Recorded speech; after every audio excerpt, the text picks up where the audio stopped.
નમસ્કાર ખેડૂત મિત્રો, ગુજરાતના ખેડૂતો માટે એક ખૂબ જ મોટા અને આનંદના સમાચાર છે। મુખ્યમંત્રી શ્રી ભૂપેન્દ્રભાઈ પટેલે ખેડૂતોના આર્થિક હિતને ધ્યાનમાં રાખીને એક ઐતિહાસિક નિર્ણયની જાહેરાત કરી છે। હવે ખેડૂતોએ વારસાઈ સંબંધિત જમીનના વ્યવહારોમાં જંત્રી આધારિત લાખો રૂપિયાની ઊંચી સ્ટેમ્પ ડ્યુટી ભરવાની કોઈ જ જરૂર નથી।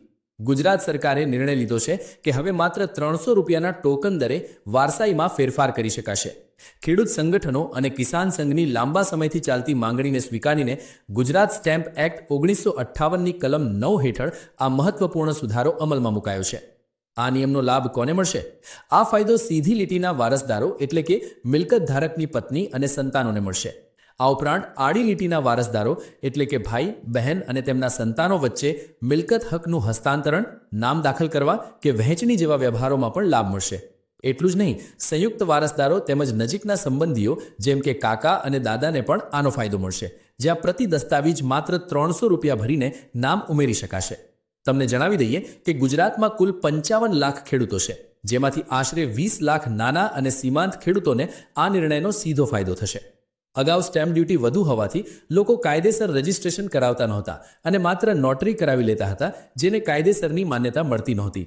આના કારણે પારિવારિક વિવાદો અને કોર્ટ કેસ વધતા હતા। હવે માત્ર 300 રૂપિયામાં કાયદેસર નોંધણી થવાથી જમીનના રેકોર્ડ વધુ પારદર્શક બનશે અને કાનૂની વિવાદોમાં ઘટાડો થશે। આ નોંધણીથી ખેડૂતોને બેંકમાંથી લોન લેવામાં અને ભવિષ્યમાં જમીન વેચવામાં પણ ખૂબ સરળતા રહેશે। મુખ્યમંત્રી શ્રી ભૂપેન્દ્રભાઈ પટેલના આ પ્રજાલક્ષી નિર્ણયના પરિણામે પરિવારના સભ્યો વચ્ચે મિલકત વહેંચણી સરળ બનવાથી કોર્ટ કેસ અને વિવાદોમાં ઘટાડો થશે, કાયદેસર દસ્તાવેજીકરણમાં વધારો થશે અને હાલમાં સ્ટેમ્પ ડ્યુટી વધુ હોવાથી જે ઘણા વ્યવહારો બિન દસ્તાવેજી રહેશે, તેમાં આ સુધારા પછી લોકો સરળતાથી નોંધણી કરાવશે।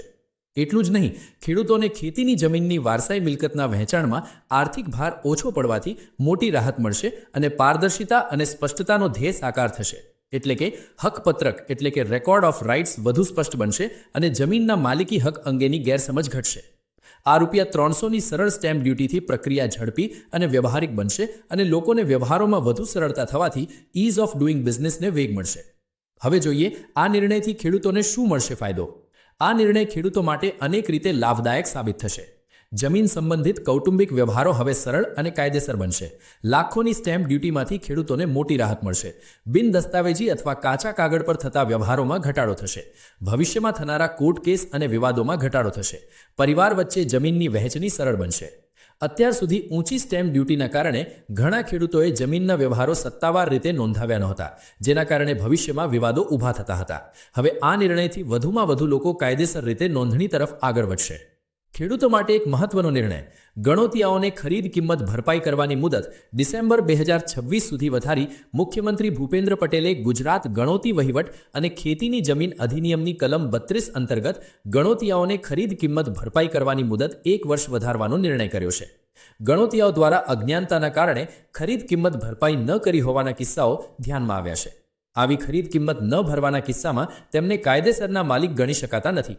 આના પરિણામે ખેડૂતો દ્વારા ખેતીની જમીન વેચાણ, બિનખેતીના પ્રસંગોએ જે મુશ્કેલીઓ પડે છે, તે નિવારવા રાજ્ય સરકારે ખરીદ કિંમત ભરપાઈ કરવાની છૂટ આપીને સમય મર્યાદા લંબાવવાનો નિર્ણય કર્યો છે। મુખ્યમંત્રી શ્રી ભૂપેન્દ્રભાઈ પટેલ સમક્ષ ખેડૂતોએ કરેલી રજૂઆતો અને 31 ડિસેમ્બર 2025ના અંતે કેસોની બાકી રહેલી સંખ્યા ધ્યાનમાં લઈને તેમણે ખેડૂતોના તરફેણમાં વધુ નરમ વલણ દર્શાવીને ગણોતિયાઓને ખરીદ કિંમત ભરપાઈ કરવાની આ મુદત તારીખ 31 ડિસેમ્બર 2026 સુધી લંબાવવાનો નિર્ણય કર્યો છે। આ ખેડૂત હિતલક્ષી નિર્ણયના પરિણામે ખેડૂતો ગણોતિયાઓ ખરીદ કિંમત ભરપાઈ કરીને કાયદેસર માલિક બની શકશે। જો કે નિષ્ણાતોએ એક ચિંતા પણ વ્યક્ત કરી છે। જંત્રી ભરવાથી બચવા માટે કેટલાક લોકો આ નિયમનો દુરુપયોગ કરી શકે છે અને વારસાઈના નામે બિનહકદાર વ્યક્તિઓને મિલકત ટ્રાન્સફર થવાની શક્યતા પણ નકારી શકાય તેમ નથી। પરંતુ એકંદરે આ નિર્ણયથી ખેડૂતોને પારિવારિક મિલકતની વહેંચણીમાં પડતી મુશ્કેલીઓનો અંત આવશે। આ મહત્વપૂર્ણ માહિતી તમારા દરેક ખેડૂત મિત્રો અને વોટ્સએપ ગ્રુપમાં શેર જરૂર કરજો।